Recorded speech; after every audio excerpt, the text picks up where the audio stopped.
Halo, assalamualaikum warahmatullahi wabarakatuh. Jumpa lagi sama aku, Ivan Margiati. Di video kali ini aku ingin sharing buat kalian semuanya. Kali ini aku ingin membahas tentang Latsar CPNS untuk tahun 2021. Gimana sih pelaksanaannya untuk Latsar aku besok ini? Apakah online atau offline? Terus gimana untuk tata cara pelaksanaannya? Nah, di sini aku share buat kalian semuanya tentang desain Latsar CPNS Blended Learning. Nah, ini dikeluarkan oleh Pusat Pembinaan Program dan Kebijakan Pengembangan Kompetensi ASN LAN Republik Indonesia. Jadi, apa tuh yang dimaksud dengan blended learning? Nah, blended learning berarti blended itu adalah perpaduan ya teman-teman, perpaduan kombinasi, ibaratnya kayak di blend, ngeblend. Kalau orang Jawa bilang di blend. Nah, untuk learning kan pembelajaran, berarti blended learning itu artinya kombinasi antara pembelajaran. Nah, kombinasinya apa? Nah, kombinasinya itu adalah kombinasi antara pembelajaran non-klasikal secara mandiri atau biasa kita sebut dengan e-learning ya teman-teman, dengan pembelajaran klasikal atau tatap muka. Nah, untuk syarat-syaratnya, biasanya kalau aku kemarin itu yang pertama adalah fotokopi SK CPNS kalian dan itu dilegalisir. Yang kedua adalah SPMT atau surat pernyataan melaksanakan tugas.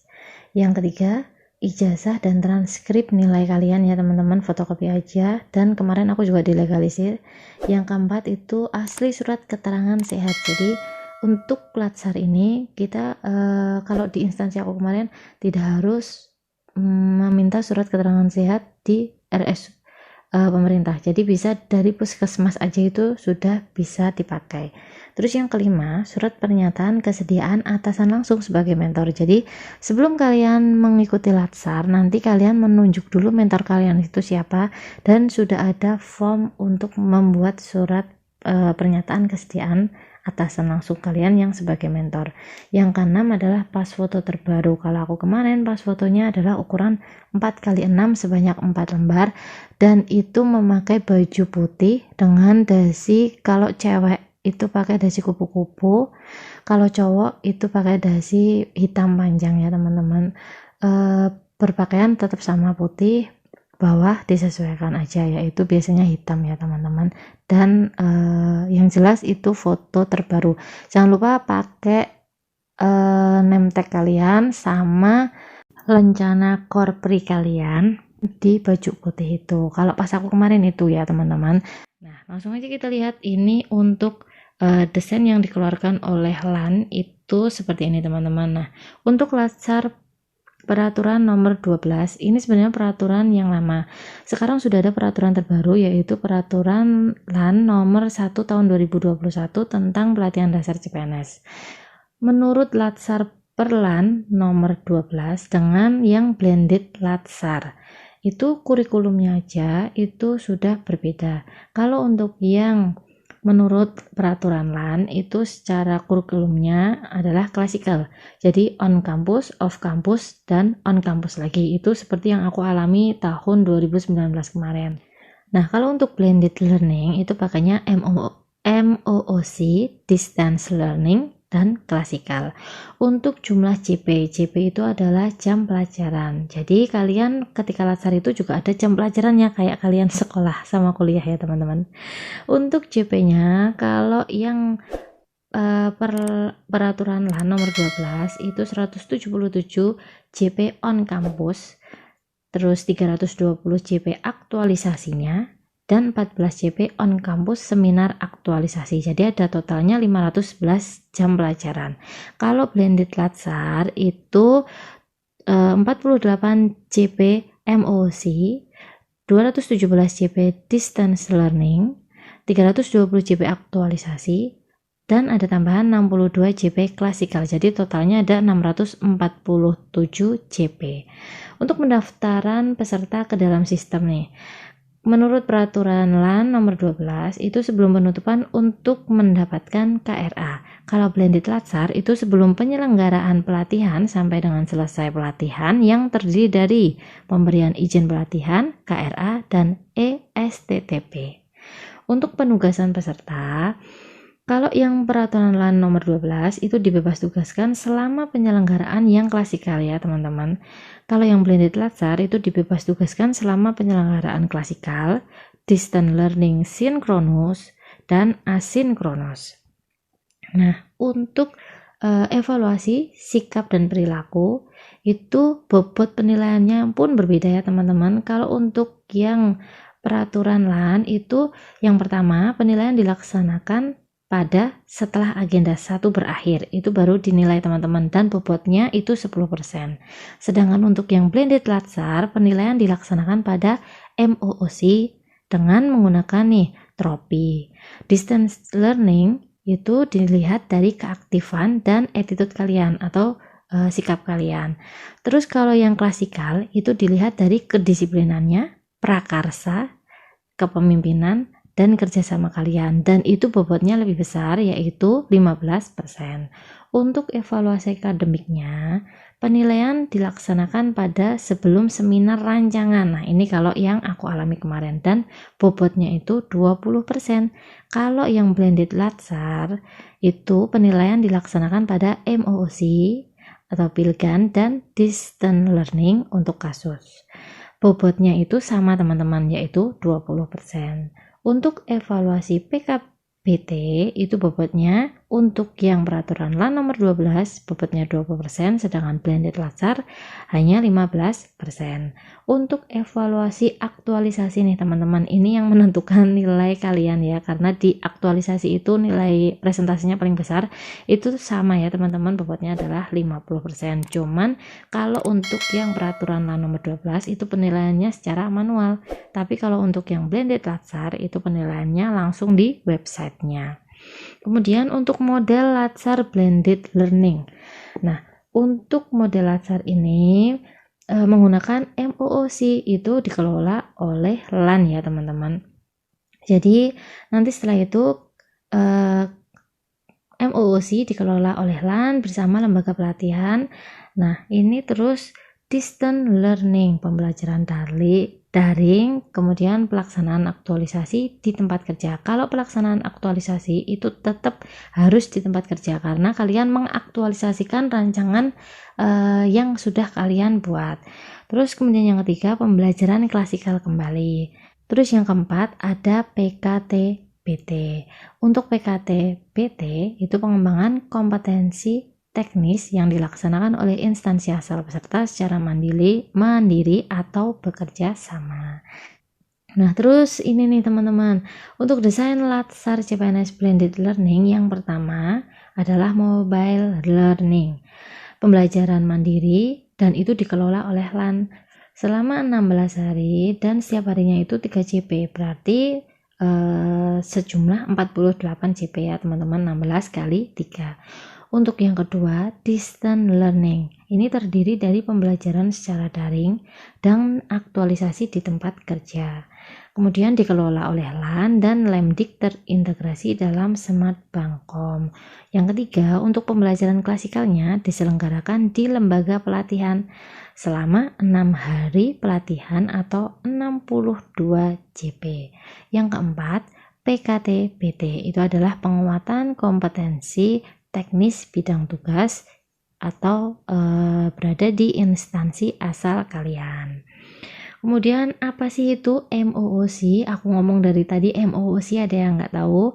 MOOC itu adalah Free Mobile Learning. Jadi kalian semua nanti diminta untuk mendownload aplikasi ini di smartphone kalian, dan kalian login menggunakan NIP kalian ya teman-teman, NIP CPNS kalian. Terus nanti di situ sudah ada welcoming video, jadi seperti video pembukaan. Di situ nanti ada presiden, menpan, kepala LAN atau deputinya.